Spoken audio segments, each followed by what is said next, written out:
যে কোনো কাজ সুষ্ঠু এবং সুন্দরভাবে করতে পারাটাই কিন্তু একটা আর্ট। আর দেখো সেই আর্ট করতে আমি চলে এসেছি, কারণ এটা হচ্ছে আমার সেকেন্ড টাইম শ্বশুরবাড়িতে মাছ কাটার একটা ভিডিও। ফার্স্ট টাইম যখন কেটেছিলাম তখন ভিডিও নেওয়ার কেউ ছিল না, তাই আর কি নেওয়া হয়নি। তো সেকেন্ড টাইম এই যে দেখো এই মাছটা মিস্টার হাজব্যান্ড নিয়ে এসেছে, একটা টিউশন পড়ায়, সেই টিউশনের ফ্যামিলি থেকে দেওয়া হয়েছিল এই মাছটা ওদের পুকুরে, ওই জন্য আর কি নিয়ে এসেছে। তো আমি বললাম কি আমি কাটবো। তো এই যে দেখো বসে পড়েছি, একদম রীতিমতো যুদ্ধ করছি মাছ কাটার জন্য, কারণ হাত থেকে বারবার পিছলে যাচ্ছিল।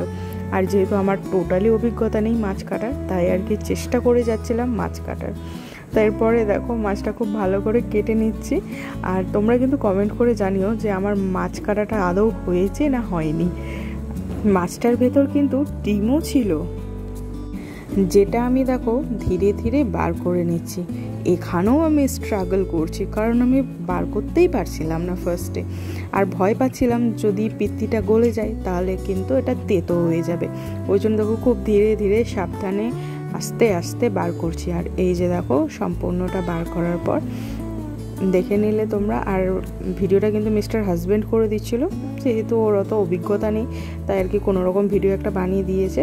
আর এই যে দেখো পিসগুলো বেশ একটু মোটা মোটা করে কাটলাম। এই যে দেখো গোল গোল, বেশ দেখতে কিন্তু সুন্দর লাগছে। আচ্ছা, মাছ তো কেটে নিয়েছি, কিন্তু রান্না করার ভিডিওটা না আমার নেওয়া হয়নি। তো রান্নার পরের লুকটা দেখে নিলাম। Bye bye.